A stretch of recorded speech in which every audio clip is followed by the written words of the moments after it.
What's going on, guys? It's your boy Adjen and welcome back to the metaverse of Alice here in Alice Fiction. And for today, I would like to discuss the different types of classes here in Alice Fiction.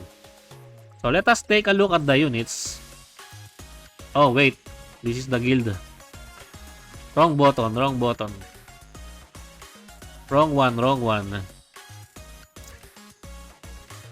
So let's go to the party, to the character section. So, units in Alice Fiction are classified into different classes and into different elements. Elements are easy to understand since you can easily tell their attribute by color type.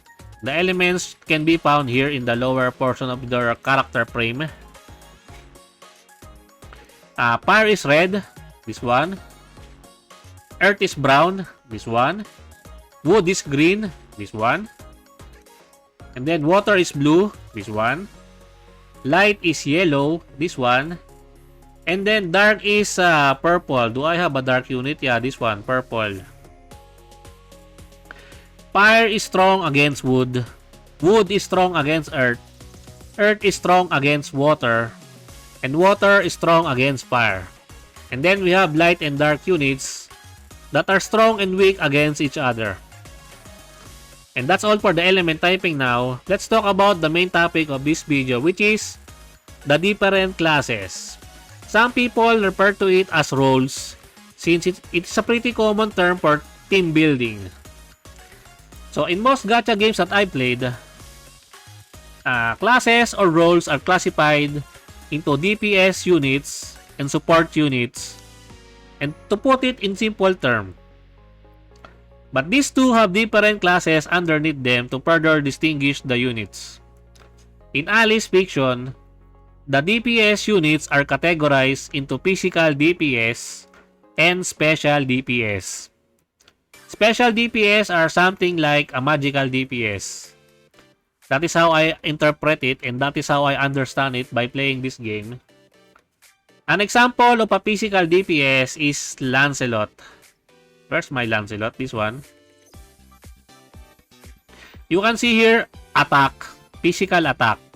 You can tell what is the role of the units here in the lower part section if you view their stats and their upgrading skills. So aside from Lancelot, maybe Musashi. Musashi is also a physical DPS. Those are an example of a physical DPS.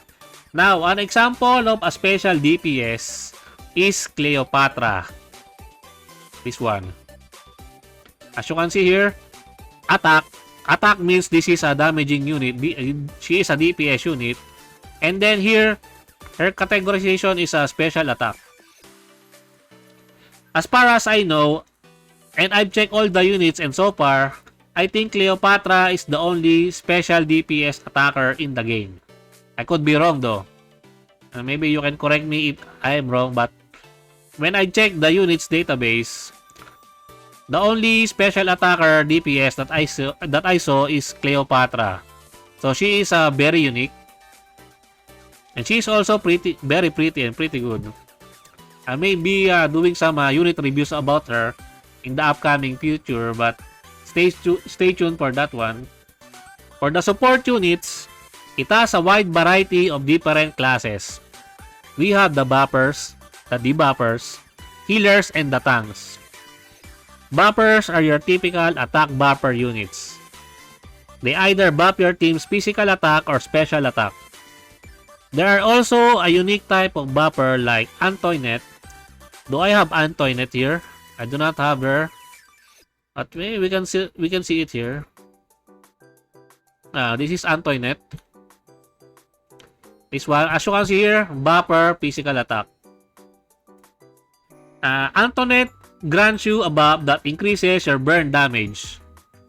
Here in her crush skill, as you can see here, 100% chance to add oil that increases burn damage to random enemies times 2 by 140% per 2 turns. So she is something like a unique buffer because she does not directly buff your attack or your special attack. But instead, she buffs your something like a status attack buffer. Something like that.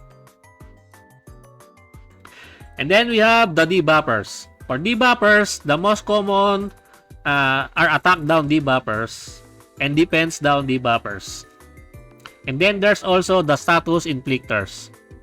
Status ailments are considered a debuff.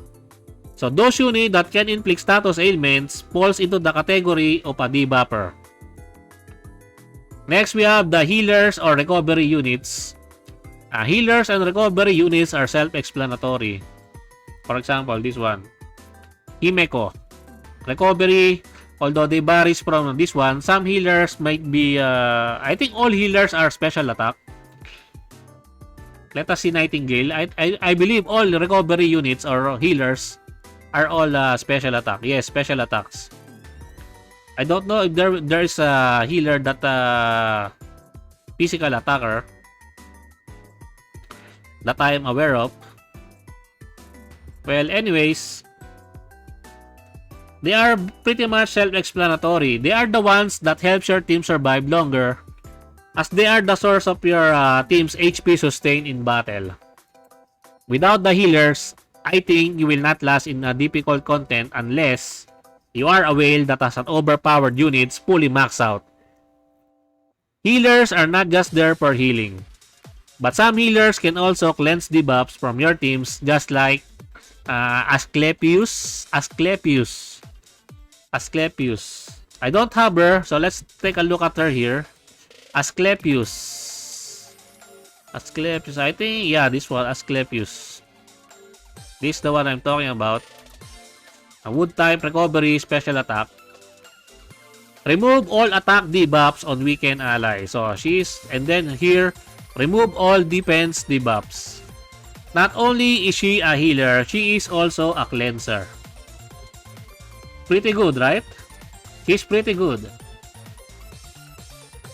And then that is for the healers. And last but not the least, in the support category are the tanks. Yes. Just like the healers, they are mostly self-explanatory. Tanks soak up the damage for your teammates to survive longer. They are built to mitigate some of the damage. And I think the best tank in the game right now is Perseus. This girl. I personally use her and she is pretty good. She can taunt and she can put up a barrier to mitigate damage. If you see her skill, this one, for 3 turns, makes herself the target of attacks. This is the taunt. And then grants a barrier that blocks up to 3,411 damage. This is a damage mitigation buff.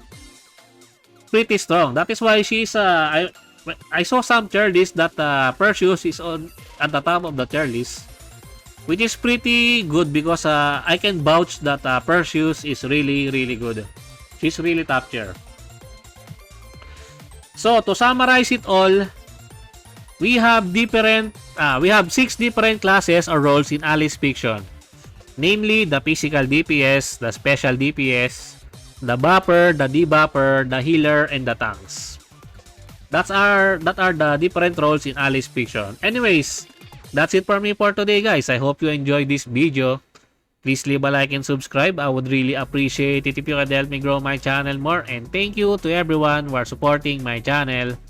I appreciate every one of you. Until next time, peace!